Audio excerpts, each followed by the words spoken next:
오늘 수요 예배 가운데 하나님께서 주시는 말씀은 민수기 13장 말씀입니다. 민수기 13장 1절과 2절 말씀, 그리고 26절에서 33절까지의 말씀입니다.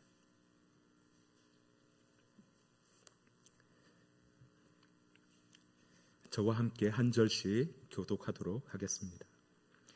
여호와께서 모세에게 말씀하여 이르시되,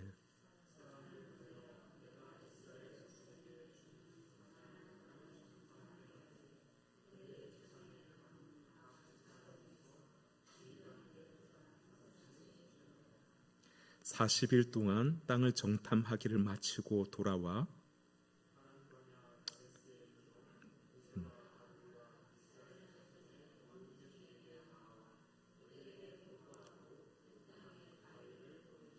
모세에게 말하여 이르되, 당신이 우리를 보낸 땅에 간즉 과연 그 땅에 젖과 꿀이 흐르는데 이것은 그 땅의 과일이니이다.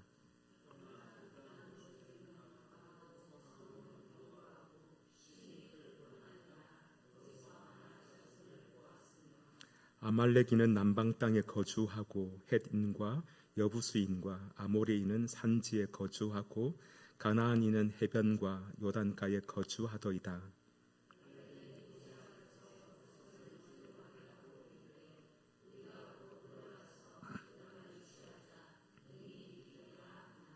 그와 함께 올라갔던 사람들은 이르되, 우리는 능히 올라가서 그 백성을 치지 못하리라. 그들은 우리보다 강하니라 하고,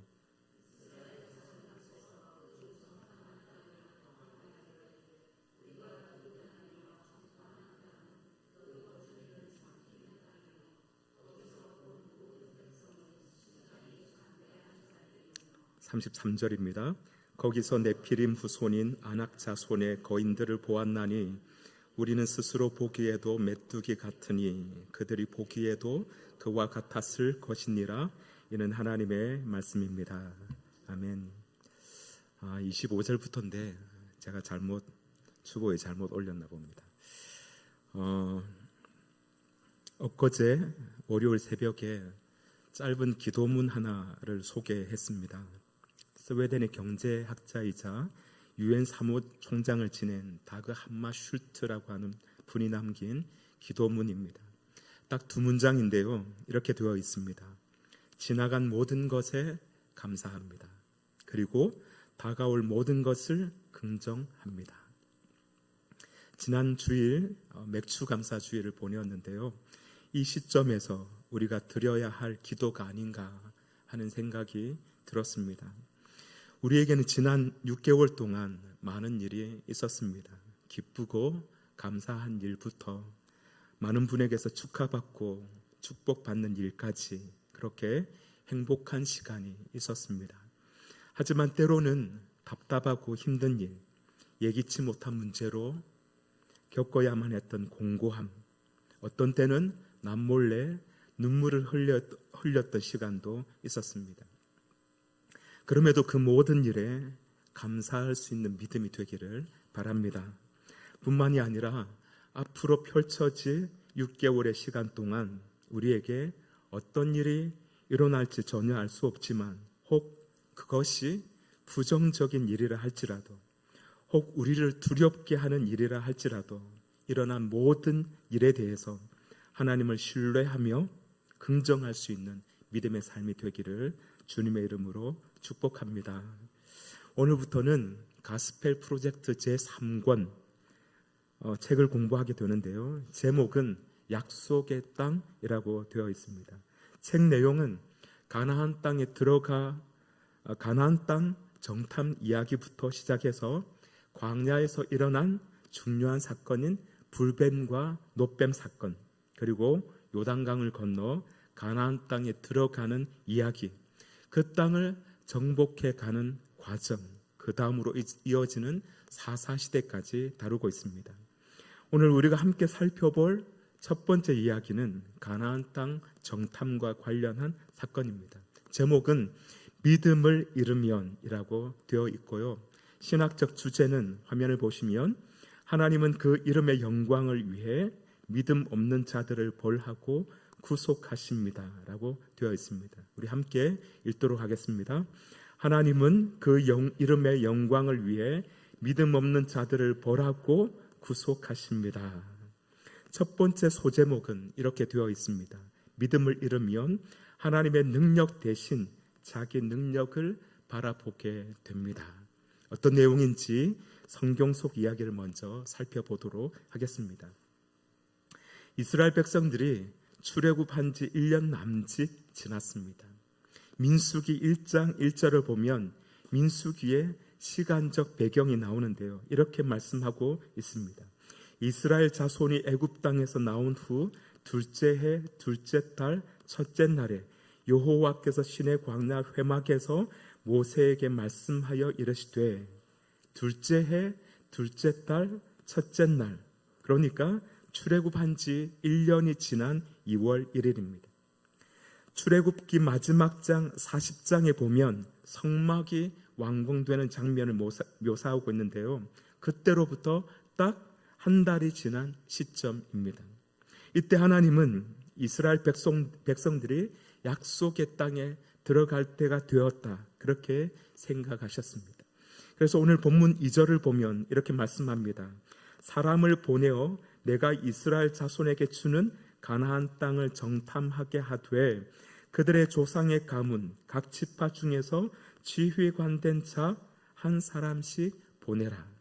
각 지파 중에서 지휘관을 한 사람씩 뽑아 가나안 땅을 정탐하고 오라고 하는 말씀입니다. 저는 이 정탐과 관련해서 가장 먼저 생각한 것이 하나 있습니다. 왜 하나님은 가나안 땅을 정탐하게 하셨을까 하는 것입니다. 사실 하나님 입장에서 본다면 불필요한 일이라 생각되었기 때문입니다. 그러다가 발견한 말씀이 있습니다. 요즘엔 저희가 2차 성경 통독을 하고 있는데요. 그때 제가 줄을 긋고 메모를 해둔 성경 구절입니다. 신명기 1장 22절 말씀입니다. 너희가 다 내 앞으로 나와 말하기를 우리가 사람을 우리보다 먼저 보내어 우리를 위하여 그 땅을 정탐하고 어느 길로 올라가야 할 것과 어느 성읍으로 들어가야 할 것을 우리에게 알리게 하자 하기에. 신명기는 모세가 가나안 땅 입성을 앞두고 이스라엘 백성들에게 신신당부하면서 한 말씀인데요. 여기서는 가나안 땅 정탐이 어떻게 해서 진행되었다고 말씀하고 있습니까? 이스라엘 백성들의 요구에 의해서 하게 되었다고 말씀하고 있습니다. 좀 이상하죠? 민수기 13장에서는 분명히 하나님의 명령에 따른 것인데 신명기에서는 이스라엘 백성들의 요구에 의해서 진행된 것으로 기록하고 있는 것입니다. 자, 그러면 어떻게 되는 것입니까? 민수기의 기록이 맞습니까? 아니면 신명기의 기록이 맞습니까? 아니면 신명기의 이 시점이 광야 40년 생활이 다 끝나가는 때이기 때문에 모세의 기억이 잘못되어서 그런 오류가 발생한 것일까? 그렇지는 않을 것입니다. 성경의 맥락을 따라서 보면 이 가나안 땅 정탐은 이스라엘 백성들의 요구에 의해서 이루어진 것으로 보입니다. 하나님은 그 점이 마음에 들지는 않았지만 허용한 것이죠. 오늘 본문 2절을 다시 한번 보실까요? 사람을 보내어 내가 이스라엘 자손에게 주는 가나안 땅을 정탐하게 하되, 중간에 보면 내가 이스라엘 자손에게 주는 이라고 되어 있습니다. 그런데 사실 이 말은 없어도 되는 구절입니다. 그냥 사람을 보내어 가나안 땅을 정탐하게 하되 라고 해도 문장은 완성됩니다. 그런데 하나님은 수식어를 넣으셨습니다. 내가 이스라엘 자손에게 주는 이라고 말이죠. 이 말은 문법상 가나안 땅은 이미 이스라엘 백성에게 준 땅이라는 것입니다. 그리고 그것이 곧 실제로 이루어질 것이다. 즉, 그 땅을 차지하게 될 것이라고 하는 말씀입니다. 그런데 이스라엘 백성들은 그 사실에 대해서 확신을 하지 못한 것이죠. 지금까지 하나님께서 그들에게 행하신 수많은 이적과 역사를 보고도 불신하는 마음이 또 스멀스멀 기어 나오기 시작한 것입니다.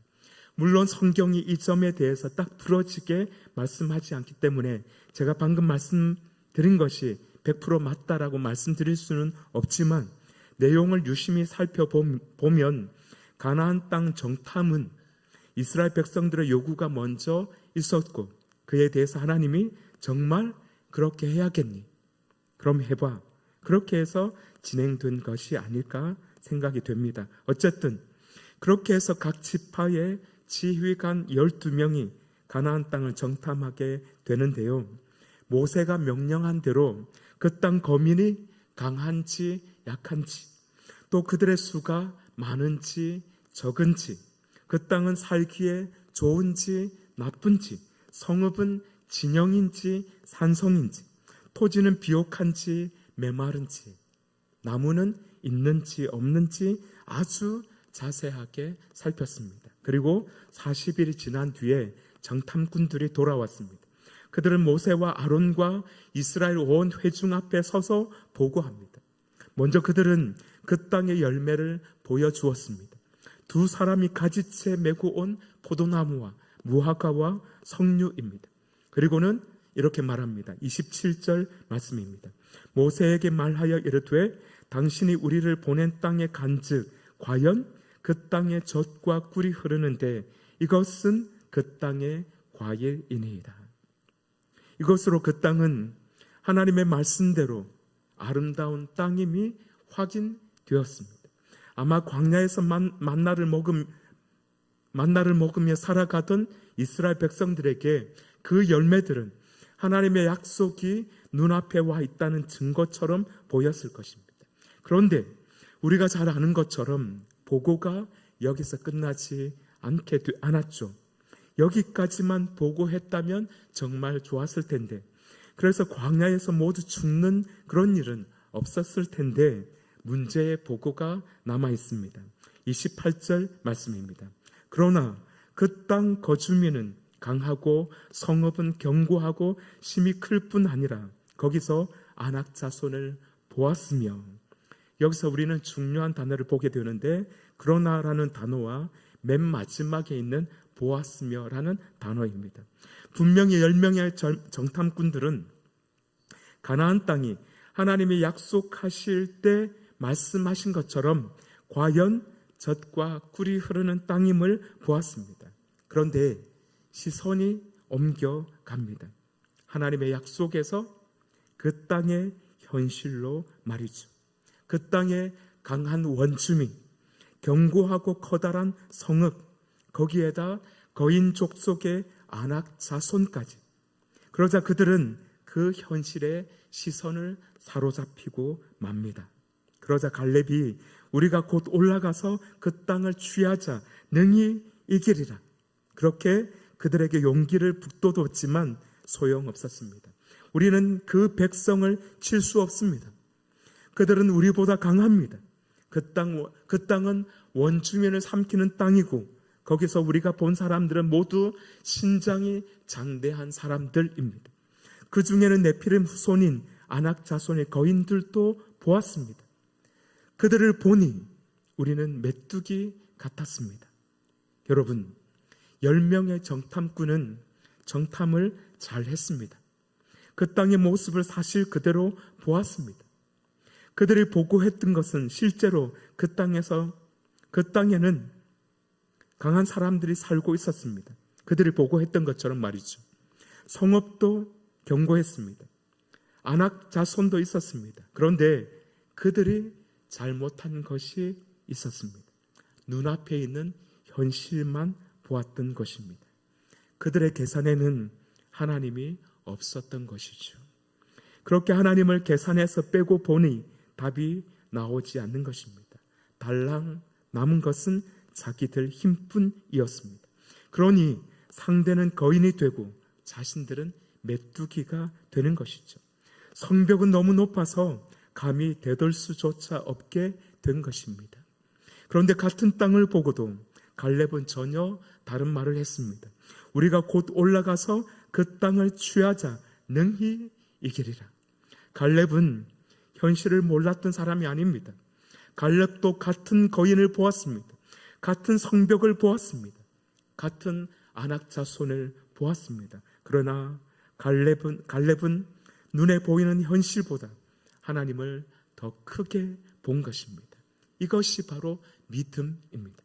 사실 믿음은 현실을 부정하는 것이 아닙니다. 믿음은 눈을 감고 거인이 없다라고 말하는 것이 아닙니다. 믿음은 거인을 보면서도 우리 하나님은 더 크시다라고 고백하는 것입니다.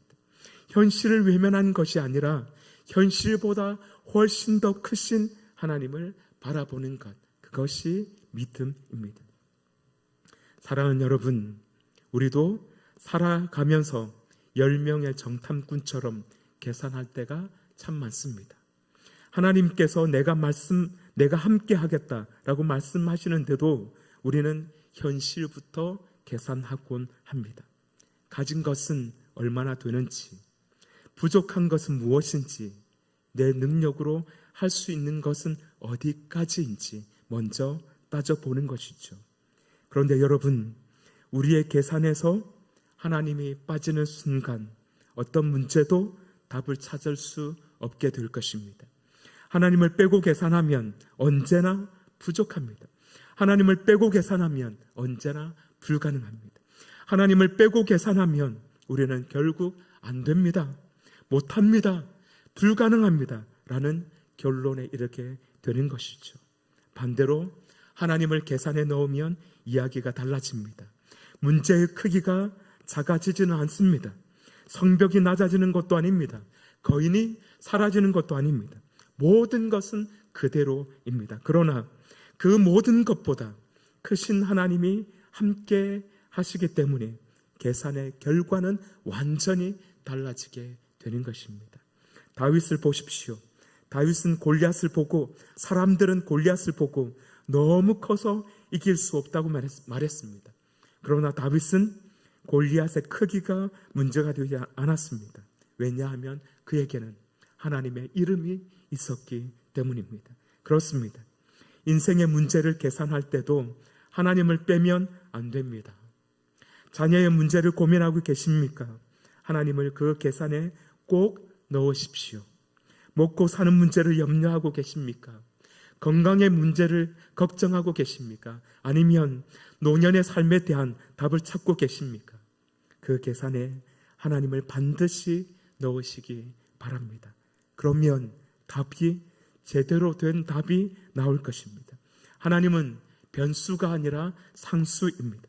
하나님이 빠진 계산은 언제나 두려움으로 끝나게 되겠지만 하나님을 계산에 넣으면 언제나 소망으로 이어질 것입니다. 그러므로 현실보다 하나님을 먼저 바라보는 믿음의 삶이 되기를 주님의 이름으로 축복합니다. 두 번째 소제목입니다. 이렇게 되어 있습니다. 믿음을 잃으면 과거에 경험했던 하나님의 권능과 주님이 주신 미래의 약속을 잊게 됩니다.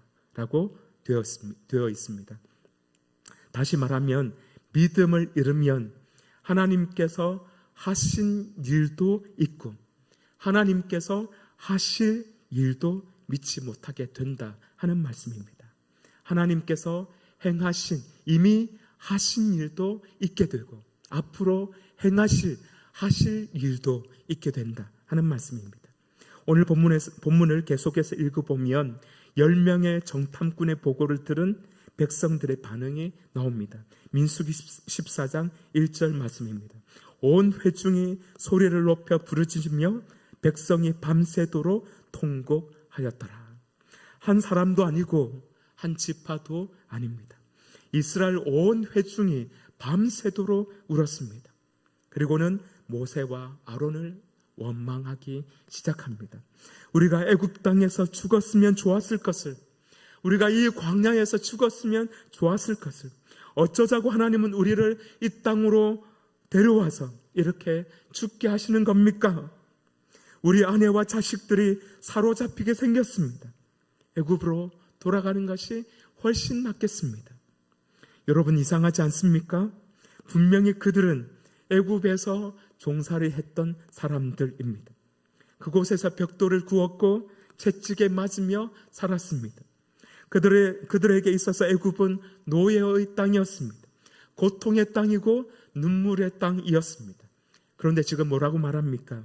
차라리 애굽으로 돌아가는 것이 낫겠다, 그렇게 말하고 있습니다. 심지어 4절에서는 이렇게 말을 합니다. 우리가 한 지휘관을 세우고 애굽으로 돌아가자.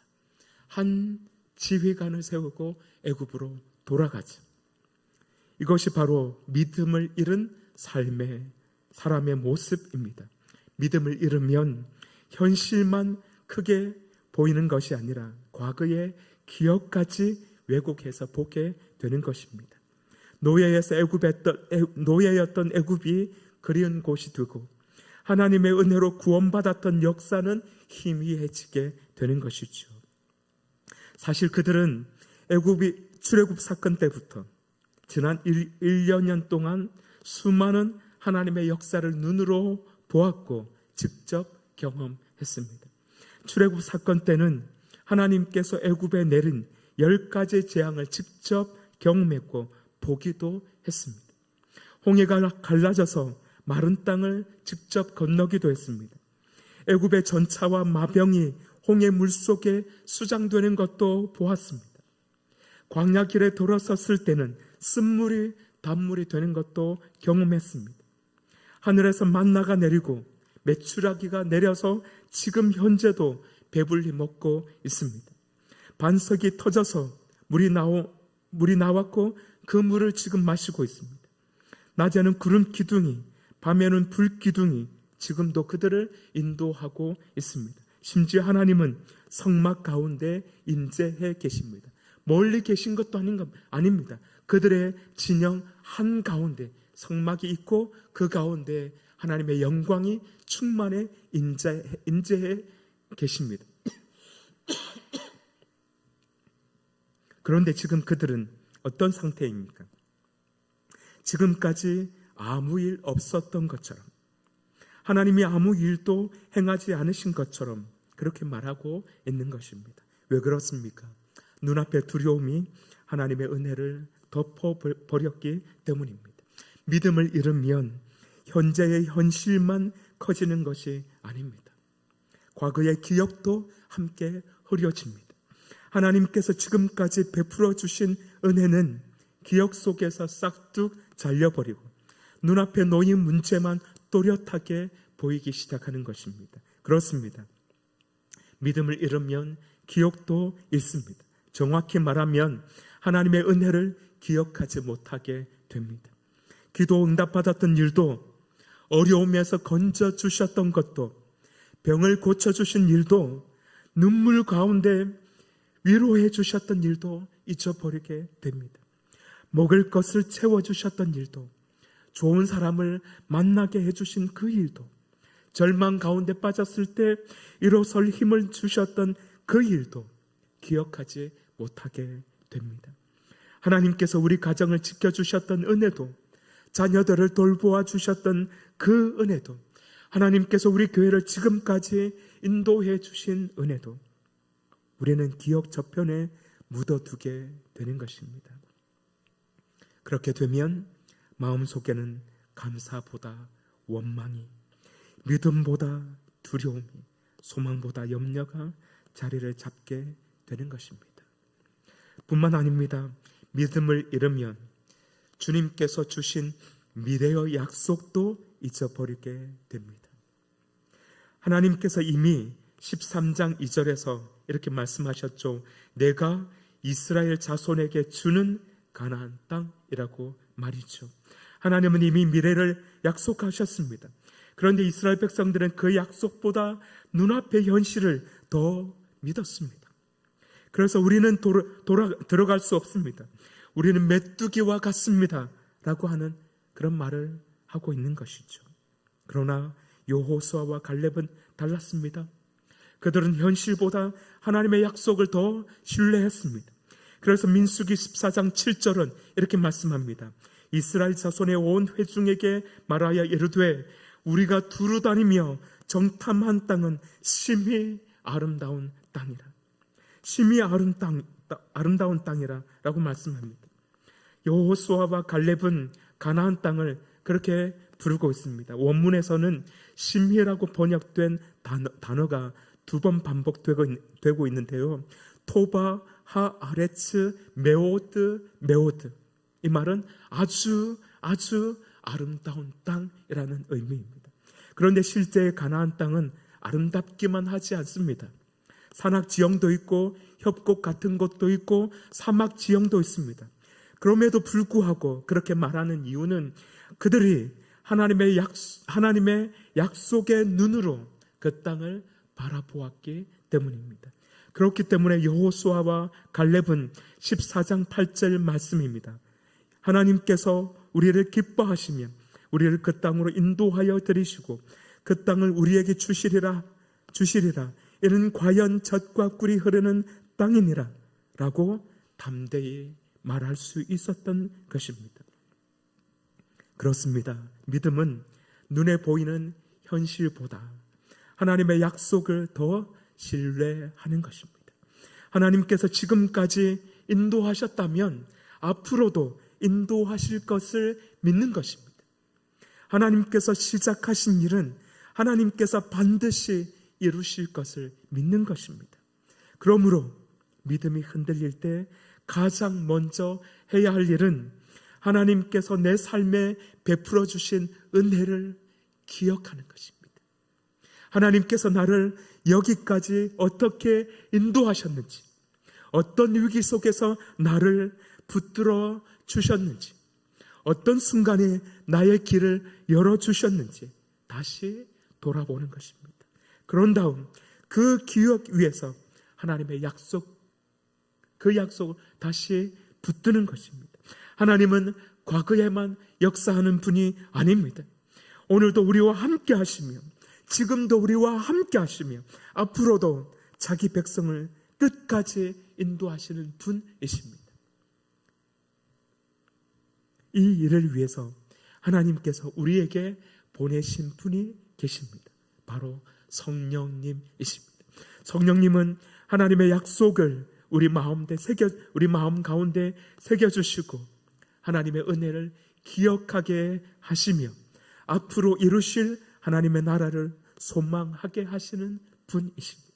성령님은 우리의 믿음을 일으키시고 끝까지 붙드시는 하나님의 선물입니다. 그러므로 현실이 커 보일수록 성령님의 도우심을 구하십시오. 주님, 제가 은혜를 잊지 않게 하여 주옵소서. 약속을 놓치지 않게 하여 주옵소서. 그렇게 기도하며 지난날의 은혜를 기억하고 또 앞으로 다가올 하나님의 약속을 믿고 신뢰하는 그런 믿음의 삶이 되기를 축복합니다. 세 번째 소제목은 믿음을 잃으면 우리를 위해 하나님께 간구해 줄 신실한 대변자가 필요합니다 라고 되어 있습니다. 함께 읽겠습니다. 믿음을 잃으면 우리를 위해 하나님께 간구해 줄 신실한 대변자가 필요합니다. 앞에서 살펴본 것처럼 이스라엘 백성들은 믿음을 잃어버렸습니다. 그 결과 하나님의 능력보다 자기들의 능력을 바라보았습니다. 하나님께서 베풀어 주신 은혜도 잊어버렸고 하나님께서 주신 미래의 약속도 믿지 않게 되었습니다. 자, 그러면 이제 하나님은 어떻게 하실까요? 11절을 보면 4장 11절입니다. 하나님께서 14장 11절입니다. 하나님께서 이렇게 말씀하십니다. 여호와께서 모세에게 이르시되 이 백성이 어느 때까지 나를 멸시하겠느냐? 내가 그들 중에 많은 이적을 행하였으나 어느 때까지 나를 믿지 않겠느냐? 하나님은 이스라엘 백성들의 불신앙을 단순한 실수가 아니라 하나님을 믿지 않는 중대한 죄로 보았습니다. 그래서 12절에서는 전염병으로 그들을 치시고 모세를 통해 새로운 민족을 세우시겠다고 말씀하셨습니다. 이제 이스라엘 백성들 다 심판하고 모세만을 따로 세워서 그렇게 새로운 민족을 일으키겠다고 말씀하신 것입니다. 사실 이스라엘 백성들은 심판을 받아 마땅합니다. 그들은 하나님의 은혜를 거듭 경험하고도 하나님을 믿지 않았습니다. 변명할 수 없는 상태였죠. 그런데 바로 그때 하나님 앞에 나아간 사람이 있었습니다. 그가 바로 모세입니다. 모세는 하나님과 백성들 앞에 가운데 서서 백성들의 편을 듭니다. 그렇다고 해서 백성들의 죄를 두둔하거나 옹호하지는 않았습니다. 이 백성들이 원래 좋은 사람들입니다 라고 말하지 않았습니다. 모세가 붙든 것은 백성들의 선함이 아니라 하나님의 성품이었습니다. 주님 당신은 노하기를 더디하시는 분이시지 않습니까? 당신은 사랑이 크시지 않습니까? 죄와 허물을 용서하시는 하나님이시지 않습니까? 그러니 그 크신 사랑으로 이 백성들의 죄악을 용서해 주십시오라고 그렇게 말합니다. 모세는 자기에게 주어진 기회를 붙잡지 않았습니다. 하나님께서는 너를 통해 큰 민족을 이루겠다고 말씀하셨지만 모세는 자신의 영광보다 백성의 생명을 선택했습니다. 그리고 그렇게 한 이유는 하나님의 이름 때문이었습니다.